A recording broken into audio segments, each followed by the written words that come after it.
sibya bulijjo era abo abalina okunnyonnyola ebyo bwe bati bwe balina okwogera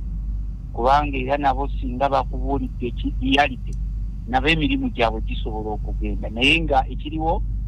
naawe ng'owamawulire toli musama nti wakakomawo okuva e South Africa oba e London ebigenda maaso biraba bya political persecution. Do you know where he is? Political persecution eziriwo ezigenda maaso. Eyawangule yafuna ebitundu 7 ayigge yafuna ebitundu 24. Ne batugete bamunoonya tebamwetaaga tebamwinako musango gwonna. Oba tebamunoonya amasirikale bakolawo ki mu makaage. Owaayi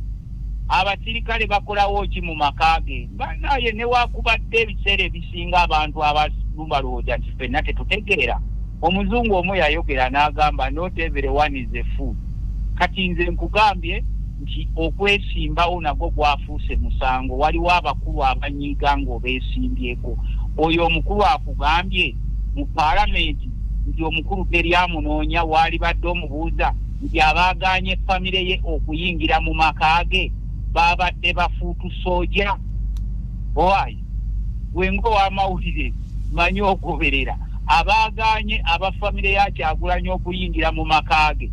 nga waliwo amagye kyoyagala okuŋŋamba nti abo bafuutu sooja. Nene wakubadde ebyobufuzi bikyuse nnyo nti biggyeemu abantu ensa amazima googerewenga nti bali omunsi y'omumanyi ali ku contracts oyo sobola kumuddamu era ebyo bw'aba singa sibyayogedde n'alibadde neewuunya nnyo malayika eyamulinnye ku mutwe okuba nti ayogera amazima. Naye ga naawe ky'olina okumanya the man is on run. There are people after his life.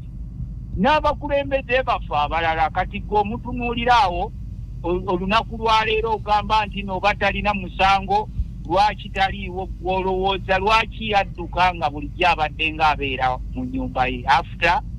okufuna information nti waliwo threats eri obulamu bwe. Era naffe kye tusaba nze nga memba we wa National Unity Platform ate ng'omubaka wa Parliament nze kyensaba nti bwe tuba twetaaga obwenkanya mu nsi tubukolerere buli omu ajja kuba n'emirembe. Okay. Waliwo akubuuza wano honorable nti bye mwasuubiza byonna mu kalulu nga tugenda mu kalulu nga temulina kye mwakolako n'ekimu. Kati oyo ani oyinza okumbuuza ku mubalaasi. Ashraf Kajiri ali Mityana abadde ayogera ku bye mwasuubiza wano. Ashraf ani alina linnya limu nga lyambwa. Ashraf Kajiri ali Mityana. Akiri? Kajiri. Kajiri ayogera byanjiri muleke oyo tamanyi nsi bwetambula. Aliita okufa okwebaka kubanga ebiro bye tulimu ebyetaaga. Mukulu Kajiri tabalaatira wano ffe tuli ku nsonga za ggwanga ayinza okuba ali eyo ng'alina omuluka gw'ayagala okwogerera. Tuli ku nsonga za ggwanga matters of national importance eziriwo. Bye twasuubiza twali tusuubiza okukuŋŋaanya omusolo kiki ye kye twasuubiza kyabadde ayagala tukole kubanja kalulu nga ye memba waffe w'NUP. Kati bw'abanga atugamba nti tetubanjiza kalulu atandikirewo kukabanja Emityana. Okay, tugende ku kyabaddewo. The other day twalabye abanno bemwagala okujja mu bukulembeze aba NRM batugenda nti speaker omukama wo mu parliament ne deputy babendoosinze dda sek yabendoosinze okubeera nti ne parliament ejja bagenda okubanga bali mu driving seat. Lwakubeera nalabye abamu ku bamemba ba NRM nga beemulugunya nti ati ffe naffe tulina obusobozi obubeerako speaker ne deputy lwaki seke papiriza bwetyo goli mbaka wa parliament kikyomanyi watoli wa NRM. Oba babadondozinga oba babadde babendozinga abo sirina kyembafunamu kiri awo nti nja kufiirwa obanga weebali oba nja kufiirwa nga tebaliyo. Abo be balaba abaabwe kubanga ffe nga opposition kyafuuka kyabuwangwa ffe tetuba na speaker oba deputy speaker. Mu nsi erimu obwenkanya singa speaker abawo NRM deputy speaker automatically yalibadde nga opposition. Naye bwe babanga bonna balina godfather waabwe omu godmother waabwe y'omu kiki ennyo ekibapapya ekyo kyebagenda okukola ekyo ekibalaga nti time bad n'okuba nti ku bizibu ebiruma eggwanga kati n'abali batuula emisinde ne balaba nti kipo kyabwa sipiika oba obwa deputy speaker fe bannansi kye basinga okwetaaga naddala eno ewaffe mu byalo ye service delivery amakubo gakolebwa malwaliro mulimu eddagala abakozi ba gavumenti basasulwa mu budde kati abasomesa bateekateeka nabo kwekalakaasa mbu kasente kaabwe ke babasuubiza tekatuukanga simanyi oba eyo information wagifubyeko banze nakuga kakati yetubagamba nti mubeera mu nsi emu naye nga buli omu ali kazinga kake abasomesa bateekateeka byakasente kaabwe ke babasuubiza nti balabya akasente kangi katambula mu byobufuzi woono muwe n'oli muwansirike naye naga nti kati nabo okusinziira ku sente zibadde zisibwa emabegakaawo mu supplementaries trillions of supplementaries nabo bagamba nti okuttayo mu kusoma kuno bagenda okugira eddoboozi lyabwe nabo batandikiraawo okubanja kati tuli mu dilema naye mukadde kano kati kyetulinamu naddala ffe nga abakulembeze abakyaliwo mu budde bwaffe nga bukyaliwo n'abantu abatali bakulembeze kwe kulaba nti tuzizaawo tutya essuubi mu bannansi okuba nti abantu kuba kati buli gwoyitako ali hopeless n'abadde aleekaano omuyitako ng'ali hopeless tamanyi kiddako kakati okuzzaamu essuubi mu bantu ne trust it takes time but it is possible naddala ng'abakulembeze bakoze ebyo ebirina okukolebwa mu budde obutuufu temutunuulira nnyo Kyagulanyi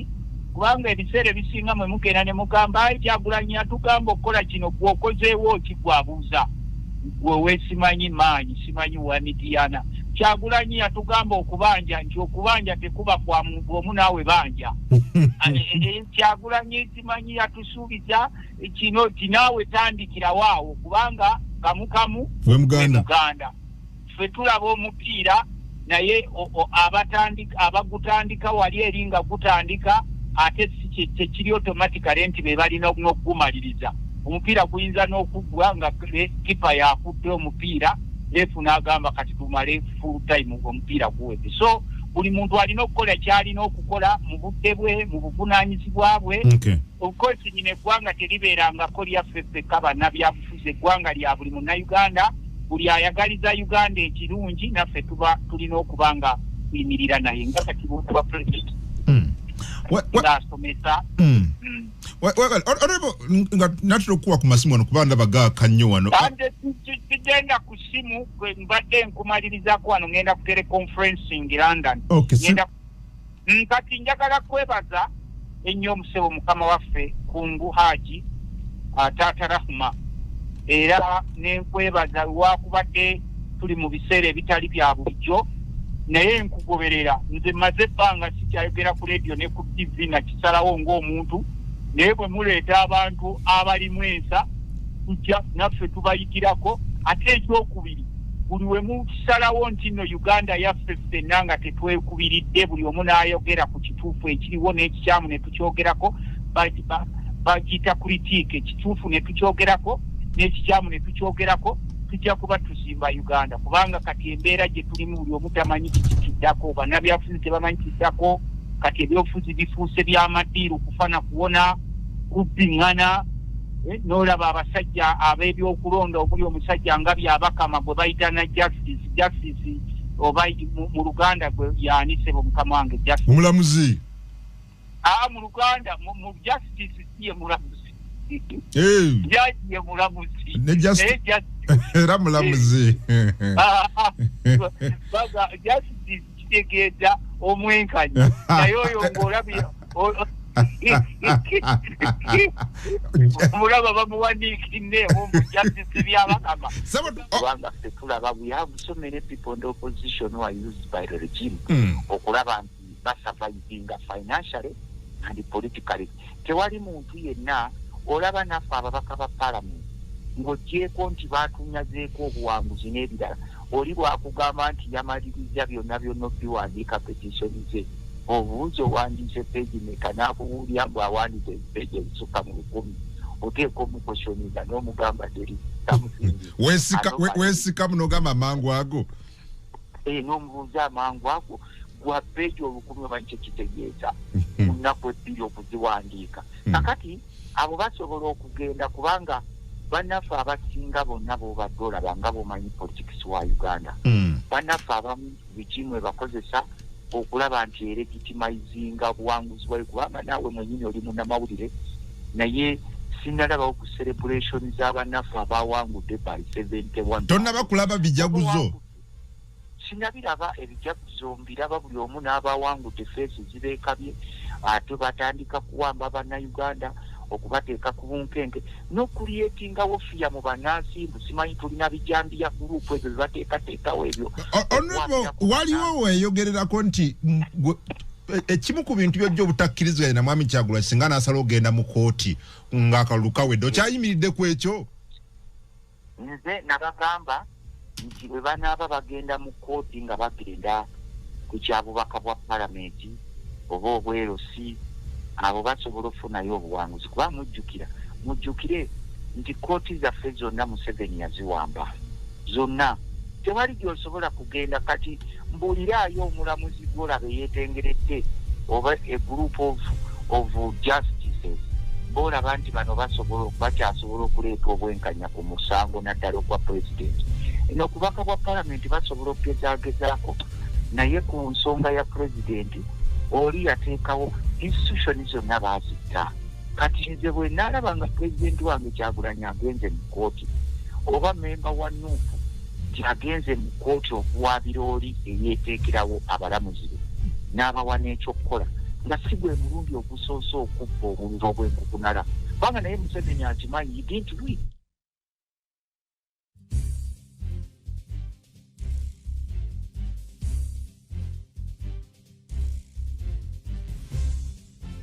Okujja polling stations mu Namunke tujja kujja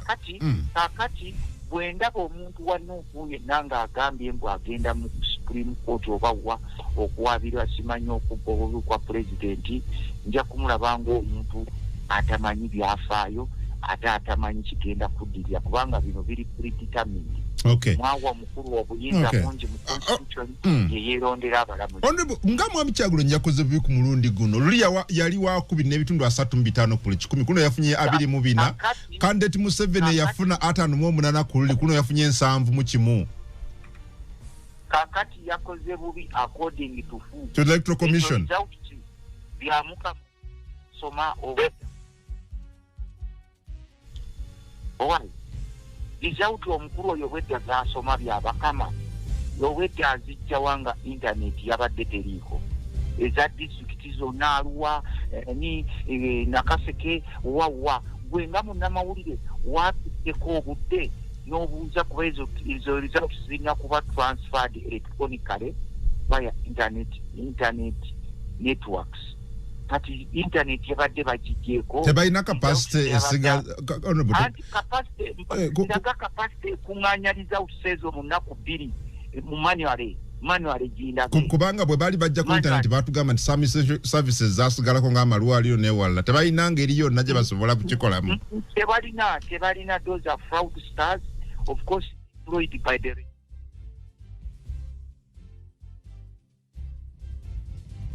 okulonda tekukyalina makulu era abantu bagenda kuddayo tubonaoddamu okulaba abantu abazze okwesimbawo ojja kumanya nti abo baliko ekikyamu kubanga bw'ogamba nti otaddewo okulonda ate n'ojja n'otandika okunyakula obufoofofo bonna ng'otitoyinga everyone gwe kankubuuze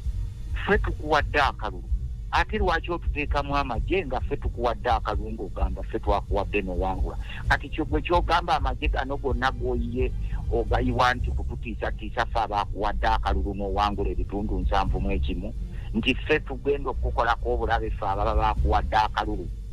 ffe n'oyiwa amagye everywhere n'abaana bonna bajjudde makomera bonna without any gundi misango gyonna gy'osobola kubavunaana girikiya kubanga gyonna giri politiko so ffe twali badde tusaba era nze nagambye ab'ekibiina kyange ekya National Unity Platform sisuubirayo muntu yenna asobola kugenda mu kooti za Museveni ezijjudde with a lot of bias era ku kifo ky'obwa president nti ogenda kuwaaba ebyo so Kasibande mukimulise muyekka Kasibande is a deployment of the state oyo wa deep state ye musingise waawo gwe genda omubuuze nti negwe musajja gwe ng'olina kompyuta y'obwongo okuwandiika peegi 1000 ng'okulonda kwawedde kulwakuna nga terutamaguzi gwe babyako obubaka bwa palamenti tanawandiika na peegi emu bwe peegi 1000 gy'osudde emisinde bujulizi ng'obukuŋŋaanyizza misinde ero naffe ne wakubadde mutulaba tulina emitwe minene naye naffe mutubala emuti emitwe gyaffe gitegeera era giraba they are trying to use him okuwinkinga nti waliwo munnaffe yagenze mu kooti we either join him oba for okusetingawo parallel bondi yaffe esaba obuwanguzi nze bwenkiraba nga nze Mukulu Kasibande afaananira ne Dr. Abedi Bwanike yagenda Kololo mu kalulu kali akalala omukulu ng'amaze okukakwatamu. Perfect. Webale ono katono nnyo kkiriza gyewe ensimbi eddakiika emu nkudire twogere ku nsonga y'abaka ba parliament wawanguddwa mikwano gye bannamasaka DF bonna bagenze Honorable Ssemujju yagenze Nupi yayongedde obuwagizi mu Busoga ku babaka ba parliament muinayo 8 wano mu Buganda ebifo ebimu byagenze bimwabadde nabyo ne Kampala nayo ebifo biwera ku 3 byagenze bwe tujja wenjagala tutandikire ku Radio 4 Radio 7 ne Radio 8 kwe tuli Honorable Lutamaguzi Ssemakula gwe tulina munabulemezo mbaka wa parliament ino mbaka wa Nakaseke South Honorable Lutamaguzi Ssemakula tenyuyamu ku ngeri y'akalunga gye katambuddemu n'embeera nga bwe mwagirabye abatuuliriza ayagala okuteesa message ogiteeka ku 07505 02505 amannya go ne gyosinzidde tabyerabira. Yes Honorable tukomyewo. Honorable tugende ku kababaka ba parliament tutandikidde mu Buddu abali bannakibiina kya NUP kati nga bagenda mu DF akalo tekabatambulidde bulungi e Masaka kino waliwo abakiro olowooza kino kyavudde ku kimu mbeera bwetyo politics wakakati ali totally unpredictable ng'ogyeko ntino abamu baaluzinze genuinely olw'ensonga eziri mu specific regions abalala ne babanyakulako bunyakuzi naddala abo ababadde target of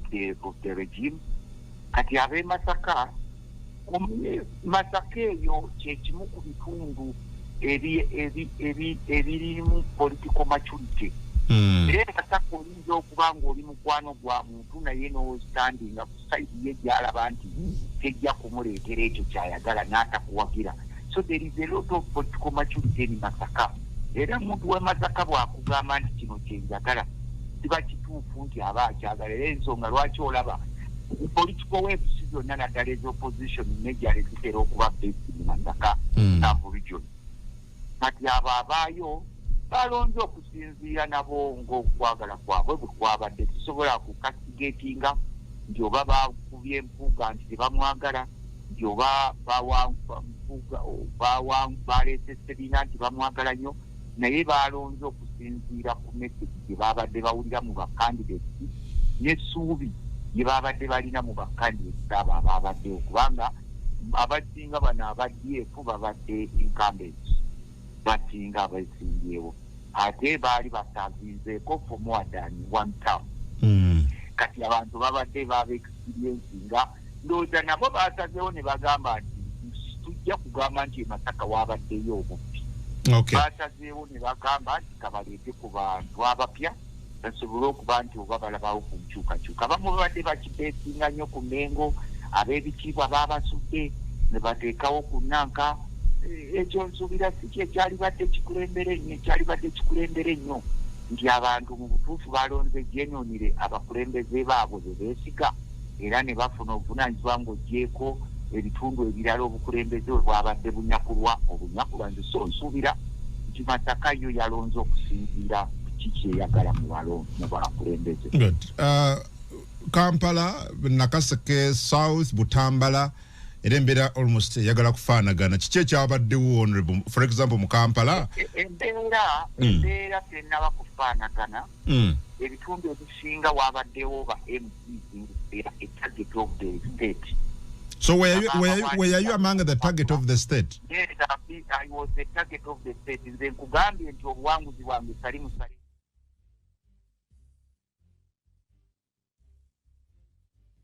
panizikayike n'abala ndowooza walabye ebitundu ebirimu ebibuga nabo babadde beebwanako emirambo negigwa. For example emmere ekigambo kyavudde ekayunga mu bannakwedde Okay. So kati ozzaako ki honorable? What next for you? Nze ng'omuntu nze nakuŋŋaanyiza obujulizi bwange bwonna nti abantu b'e Nakaseke bampadde n'empango ebitundu 85 bwennakulako era bikwasiza ekibiina kyaffe ekye-NUP ngenda okubikwasa buli kimu kyonna kuba nakibawadde nti zino gye dyala foomu kubanga obuwanguzi bw'ennanga butambulira ku dyala ogendagenda mu kooti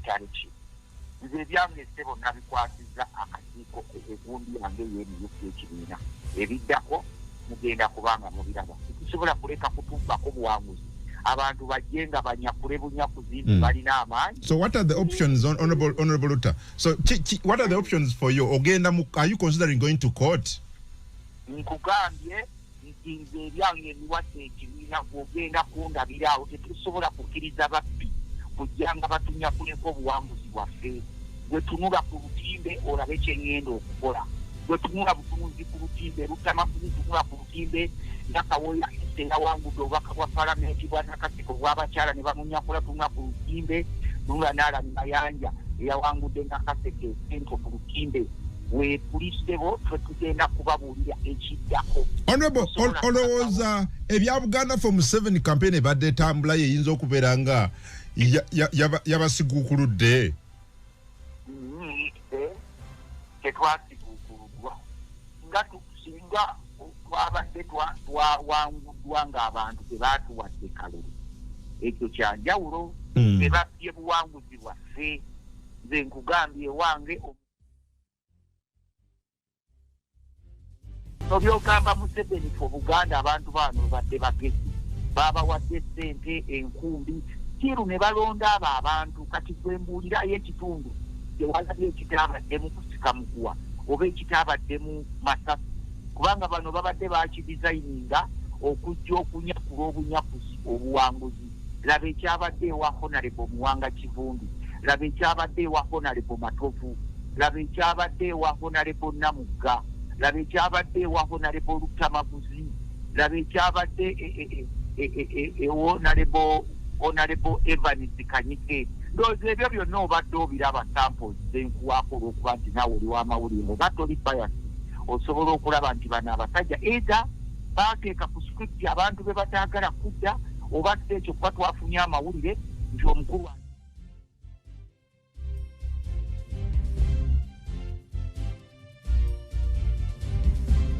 Asumani basaalirwa mukwano gwa sipiika era looya wa sipiika Anita Amongo n'ebitundu ebirala. Kakati ffe era kyetwaba tusaba omukulu Museveni ne banne kubanga balina amaanyi emmundu ssente na biki nga bagamba okulonda. Nze nsuubira tebaali kutaddengawo bwe babanga bakutaddenga nga balina bakandidate baagala siteeti erina kapasiti kitazaamu okulonda n'etandika kulonda ababaka ba palamenti nga bweronda ba RDC nga Amini bwe yali akola. Amini yagamba affe tetujja kubonaabona katulonde eno kuuku netuba tufugana mweka okutumaliranga obudde ne tukwata ssente zaffe ne tumala obudde bwaffe enfuufu n'ekukuba wandabanga n'oŋŋamba owayenga okoze mukalu gatolya nammere ottenodde eri ab'amaanyi ne bajja ne banyakula abalina buli kimu mu ggwanga naye ng'oli alaba nti n'akafo olutamaguzi kalimu akapalamenti kabaluma kubanga ffe olutalo lwe tulina bano baagala kutwala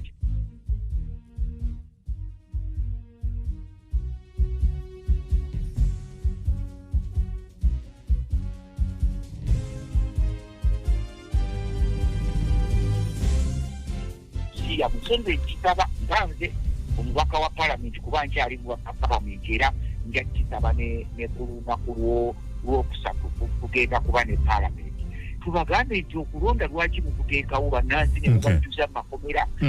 kwegamba bwe mulaba nti kubakaluubiriza mukujeewo tumanye nti bannaffe bafuganga bwowulira bitundu ebirala webateekawo katono nyo onobukiza njewo ensibi zo zituuse nja kuddira ku radio 4 radio 7 ne radio 8 nda honorable Tamagusa Makula honorable ontwala speed nnyo ontwala speed n'olwekyo ssebo akombadde nkateekako mu kubuuzaako mbeebaza nnyo mwenna abantu bange bampadde akalulu nakawangudde ebitundu 85 obuwanguzi bwange ne babunyakula naye ate era temuggwamu ssuubi information yonna njirina ekwata kalulu kano okuviira ddala bwe tubadde tulwana ku mbeera bwe baddira polling station ne baziteeka mu Namunkekeera bwe tubadde tulwana bwe baakyusa omukyala yali akulira akakiiko kaffe ak'okulonda e Nakaseke ng'ebula wiiki emu mukyala Kulingira Fiona ne batuleetera omulala gwe bayita mukyala Tumusiime Aida ne munne gwe baleeta muwala wa Tashobe akola mu kazi gwe bayita Aheebwa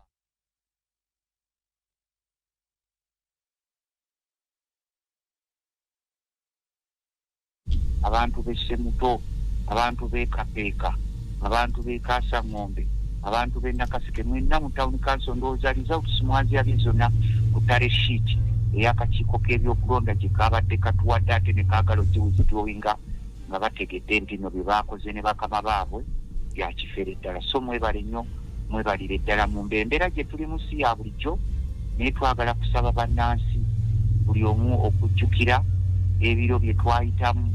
naddala ffe ekitundu ekyewaffe kubanga kintu ekitundu ekya webale nnyo njagala tusokola muse ku bantu wetutandikire ku kaluko bwa president wetwogerera candidate Robert Kasibanti yaddukidde edda mu kooti ensukkulumu ayagala okulondebwa kwa candidate Museveni kusazibwemu. He has cited out a number of electoral offences. What do you make of this petition? Kati sisuubirayo kyajja kujjayo naye olw'okuba nti y'omu ku be nalaba abaali ba state agents nze omulaba nga state agent ku lwange nga Lutamaguzi alabika alina abamuli emabega abamugamba kubanga balaba ffe twasirise era nze ku saidi eno eyaba buyo oluwabuzi lwa gavumenti saalisuubidde muntu kugenda mu kkooti ku kifo kya presidential level eno kubaka bwa parliament osobola okugenda kubanga obuwanguzi babusenyenga bukamunye bwesena enkoko naye ekifo ky'obwa pulezidenti ng'olaba omusajja yeewadde obululu miliyoni 7 nga naye tabumanyi ddala gye bwavudde ng'alina ne ba fraud stabe mu kakiiko k'ebyokulonda abasajja abakulu boolaba abo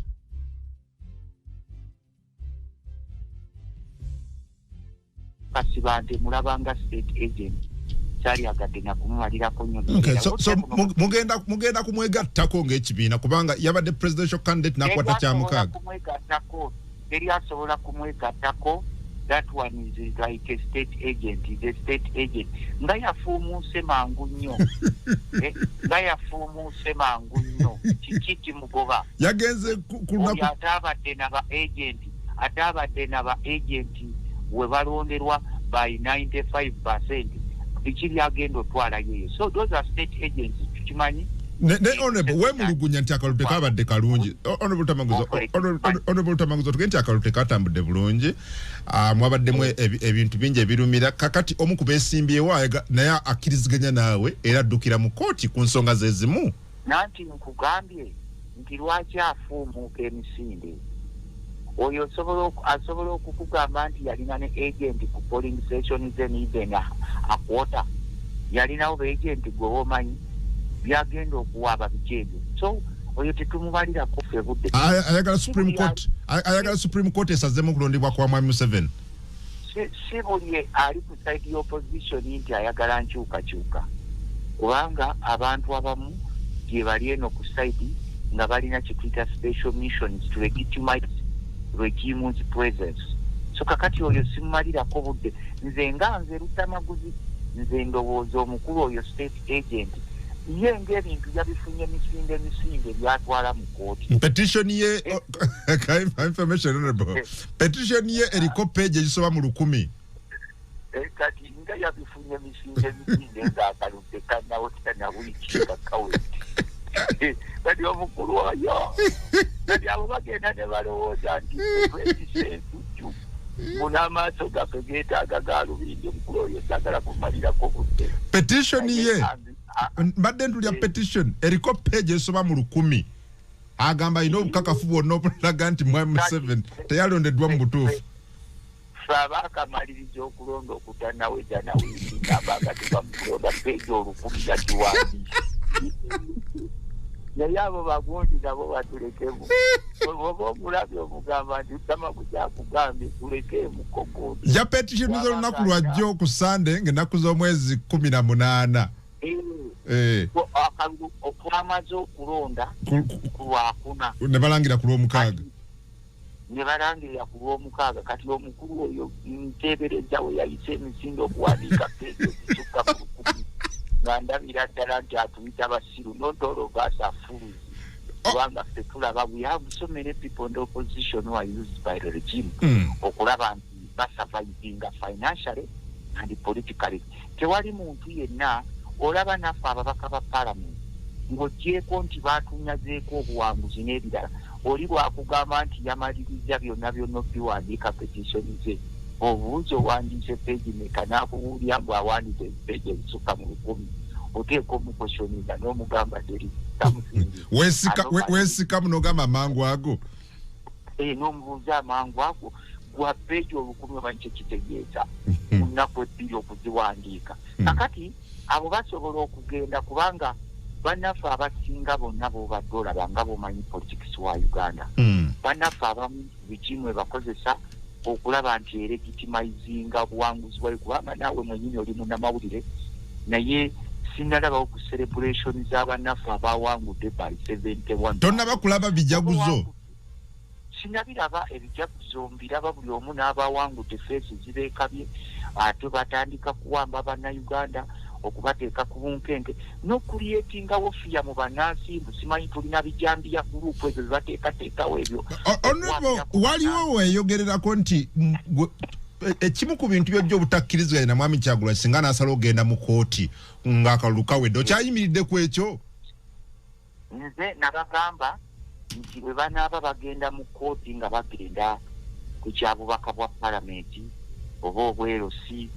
abo basobola okufunayo obuwanguzi kuba mujjukire nti kooti zaffe zonna Museveni yaziwamba zonna tewali gy'osobola kugenda kati mbuuliraayo omulamuzi gw'olaba yeetengeredde oba a group of justices b'olaba nti bano bakyasobola okuleeta obwenkanya ku musango naddala ogwa pulezidenti n'okubaka bwa palamenti basobola okugezaagezaako naye ku nsonga ya pulezidenti oli yateekawo institution zonna baazita kati nze bwe naalaba nga pulezidenti wange Kyagulanyi agenze mu kooti oba memba wa nuupu nti agenze mu kooti okuwaabira oli eyeeteekerawo abalamuzi be n'abawa n'ekyokukola nga si gwe mulundi ogusoose okubba obululu obw'enkukunala kubanga naye Museveni akimanyi you didn't do it.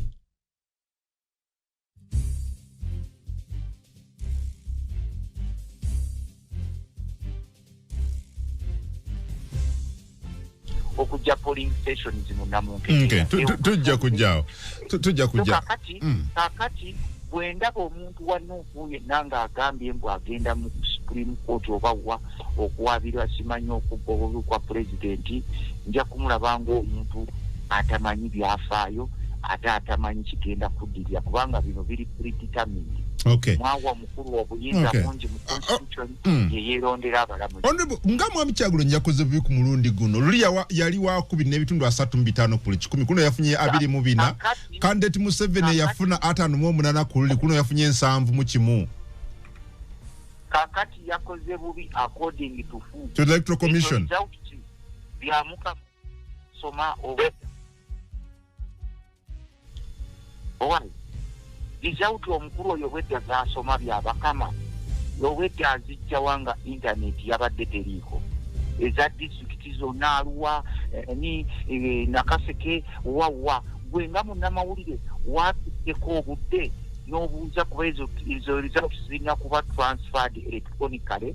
via internet networks kati internet yabadde bagigyeko tebalina capacity esiga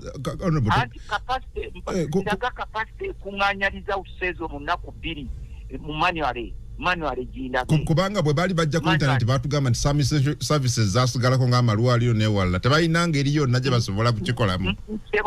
tebalina those are fraudsters of course employed by the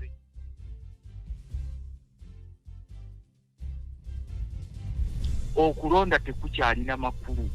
era abantu bagenda kuddayo bonoddamu okulaba abantu abazze okwesimbawo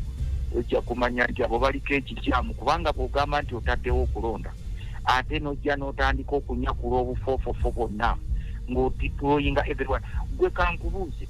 ffe tukuwadde akalulu ate lwaki otuteekamu amagye nga ffe tukuwadde akalulu ng'ogamba ffe twakuwadde n'owangula kati gwe kyogamba amagye gano gonna g'oyiye ogayiwa nti kututiisatiisa ffe abaakuwadde akalulu n'owangula ebitundu 71 nti ffe tugenda okukolako obulabe ffe ababa baakuwadde akalulu ffe n'oyiwa amagye everywhere n'abaana bonna bajjudde makomera bonna without any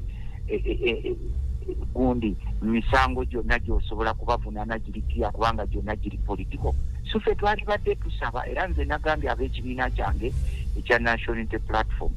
sisuubirayo muntu yenna asobola kugenda mu kooti za Museveni ezijjudde with a lot of bias era ku kifo ky'obwa president nti ogenda kuwaaba ebyo so kasibante mukimuleseemu yekka kasibante is a deployment of the state oyo wa deep state ye musingise waawo gwe genda omubuuze nti negwe musajja gwe ng'olina kompyuta y'obwongo okuwandiika peegi 1000 ng'okulonda kwawedde kulwafuna nga teruta amaguzi gwe babyako obubaka bwa palamenti tanawandiikayo na peegi emu gwe peegi 1000 gy'osudde emisinde bujulizi ng'obukuŋŋaanyiza misinde era naffe ne wakubadde mutulaba tulina emitwe minene naye naffe mutubaleemu nti emitwe gyaffe gitegeera era giraba they are trying to use him okuwinkinga nti waliwo munnaffe yagenze mu kooti we either join him oba fe okusetingawo parallel gundi yaffe esaba obuwanguzi nze bwenkiraba nga nze Lutamaguzi Kasibante anfaananira ne Dr. Fred Bwanike yagenda ekkololo mu kalulu kali akalala omukulu ng'amaze okukakwata. Perfect. Webale ono katono nnyo kkiriza gye wensimbi dakiika emu nkuddire tukwogere ku nsonga y'abaka ba parliament wawanguddwa mikwano gye bannamasaka DF bonna bagenze Honorable Ssemujju yagenze Nupi yeyongedde obuwagizi mu Busoga ku babaka ba parliament muinayo 8 wano mu Buganda ebifo ebimu byagenze bimwabadde nabyo ne Kampala nayo ebifo biwera ku 3 byagenze bwe tujja wenjagala tutandikire ku Radio 4 Radio 7 ne Radio 8 kwe tuli Honorable Lutamaguzi Ssemakula gwe tulina munabulemezo mbaka wa parliament ino mbaka wa Nakaseke South Honorable Lutamaguzi Ssemakula tenyuya mu kongeri yakalunga gye katambuddemu n'embeera nga bwe mwagirabye abatuuliriza ayagala okuteesa message ogiteeka ku 07505 02505 amannya go ne gyosinzidde tabyerabira. Yes Honorable tukomyewo. Honorable tugende ku kababaka ba parliament tutandikidde mu Buddu abali banna kibiina kya NUP kati nga bagenda mu DF akalo tekabatambulidde bulungi e Masaka kino waliwo abakiro olowooza kino kyavudde ku kimu mbeera bwetyo politics wakakati ali totally unpredictable ng'ogyeko nti no abamu baaluzinze genuinely olw'ensonga eziri mu specific regions abalala ne babanyakulako bunyakuzi naddala abo ababadde target of the regime kati ab'e Masaka Masaka eyo kyekimu ku bitundu ebirimu political maturity era Masaka oyinza okuba ng'oli mukwano gwa muntu naye n'ostandinga ku side ye gy'alaba nti tejja kumuleetera ekyo kyayagala n'atakuwagira so there is a lot of political maturity in Masaka era muntu w'e Masaka bw'akugamba nti kino kyenjagala kiba kituufu nti aba akyagala era ensonga lwaki olaba political waves zonna naddala ez'opposition nejjala zitera okuba based in Masaka region inside outside and around it. Nti ekiro kyajjo abamagye bayingidde n'eryanyi mu maka gange Magere, era kati wetwogerera be bagayinako control ebweru munda n'okutwetooloola. Bigambo bya Mwami Kyagulanyi. Era yongeddeko n'aga nti tewali ye oba abamu ku bafamire ye abakkirizibwa okuyingira mu maka gano okuviira ddala ng'ennaku z'omwezi 23 January amaka ge we gagambibwa okubeera nti gamenyebwa rather nti ennyumba ye n'ebirala nti byamenyebwa mukyala we Babbi Tungo n'akolebwako effujjo. Nekigambibwa nti yakolebwako effujjo. Aga nti famire ye egezezzaako okutuuka mu maka gano naye era tebakkirizibwa ba bitongole bya kwerinda. Era aga nti waliwo ebintu bingi documents n'ebirala ebize bitwalibwa abasajja n'abakyala ab'ebyokwerinda abali side eyo. Naye nga jjukira gwe ampuliriza nti there seem to be a standoff wakati we n'ab'ebitongole ebyokwerinda nga kigambibwa nti because government yegamba nti ate tumunoonya tuminaako buzibu era waddembe okubeera nga ayingira mu maka ago b'okudda ewuwe nga government tetulina kizibu n'ekimu ku ye era tutumwetaaga. Kiwandiiko kibadde kinene and I don't know if I can read it again verbatim. Last night the military surrounding our home in Magere once again forced themselves into the house. They are now fully occupying our entire home, inside, outside, and around it. We are still unable to assess the extent of the destruction caused to the house when they first broke it and vandalized it on January 23rd. Neither have we been able to take stock of what items and documents the armed men seized from the house, since none of our family members has ever been allowed to access it since the attack happened.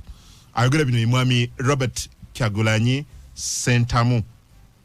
Bwebityo ebigambo bye webiri. Ninga again bwe mbadde nzijja wano waliwo amawulire agatannaba kukakasibwa agabadde gayitaayita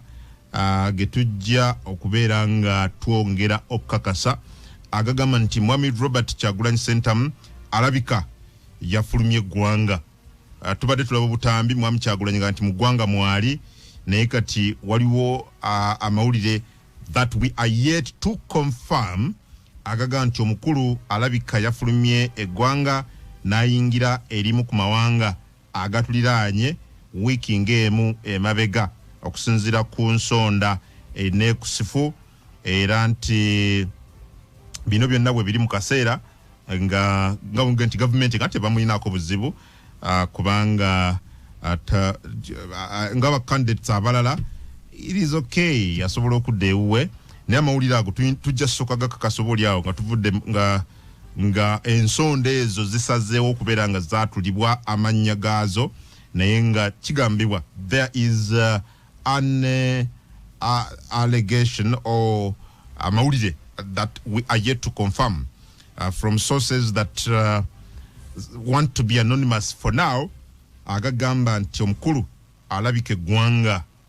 yalifulumye era nti yayise mu ggwanga ery'omulirwano about 7 days ago.